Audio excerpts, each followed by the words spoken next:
జగదేక గురువునకిద్ద జనగణ జయ హారతి షిరిడీనాథునకిదే శ్రీరస్తు హారతి శుభమస్తు హారతి.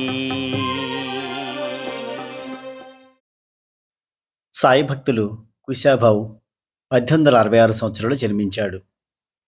ఇతనికి ఆధ్యాత్మిక భావాలు చాలా మెండుగా ఉండేవి.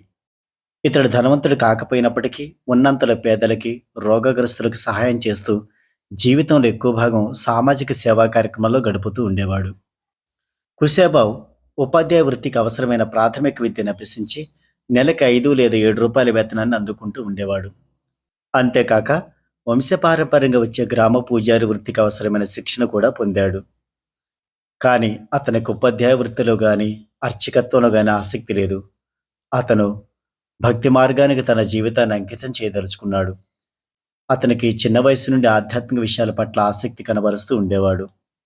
ఈ భక్తుడికి ఒక సందర్భంలో బాబా 3 రోజులకు ఒక పారాయణ చొప్పున గురుచరిత్ర 108 సార్లు పారాయణ చేయమని ఆదేశించారు.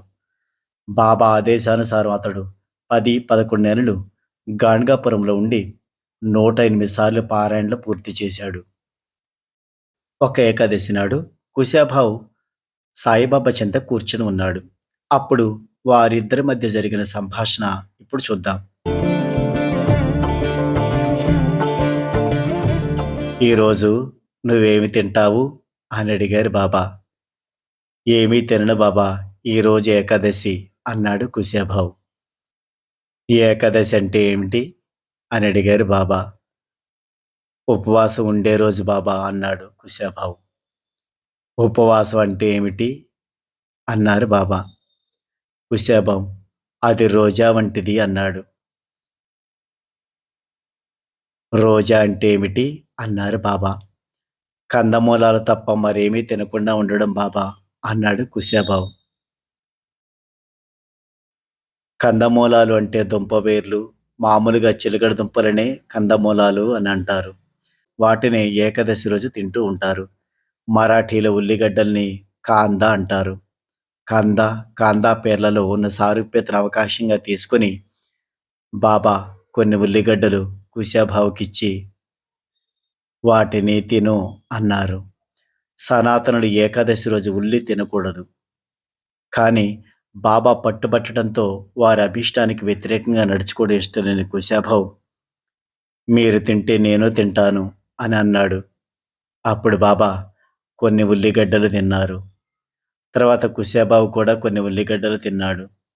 అంతలో కొంతమంది భక్తులు ద్వారకామాయిలోకి రాసాగారు.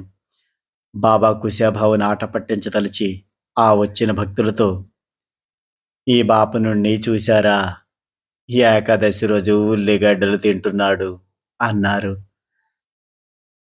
కుశాభావ్ తనను తాను సమర్థించుకోదలిచి బాబా తిన్నారు గనక నేను తిన్నాను అని అన్నాడు.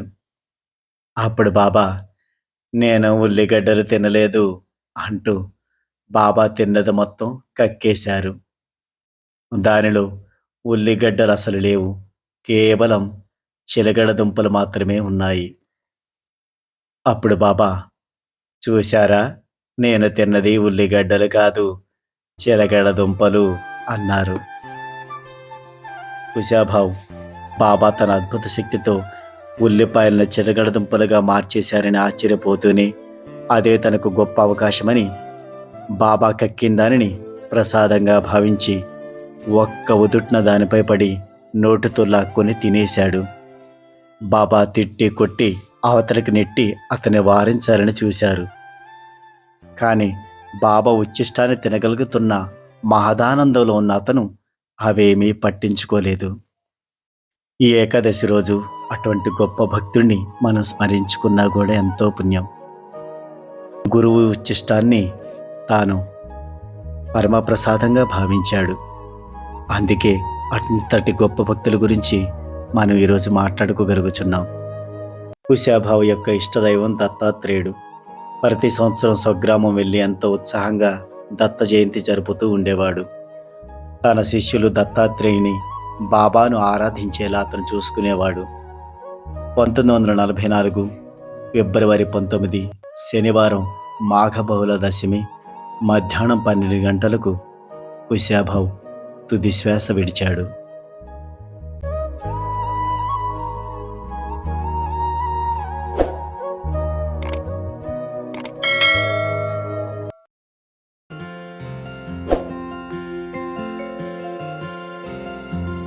ओम साई श्री साई जय जय साई जय जय साई। ओम साई श्री साई जय जय साई जय जय साई। ओम साई श्री साई जय जय साई जय जय साई। ओम साई श्री साई जय जय साई जय जय साई। ओम साई श्री साई जय जय साई जय जय साई। ओम साई श्री साई जय जय साई जय जय साई। ओम साई श्री साई जय जय साई जय जय साई। ओम साई श्री साई जय जय साई जय जय साई। ओम साई श्री साई जय जय साई। ओम साई श्री साई जय जय साई। ओम साई श्री साई जय जय साई। ओम साई श्री साई जय जय साई। ओम साई श्री साई जय जय साई। ओम साई श्री साई जय जय साई। ओम साई श्री साई जय जय साई। ओम साई श्री साई जय जय साई।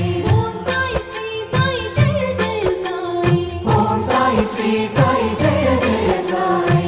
ओम साई श्री साई जय जय साई। ओम साई श्री साई जय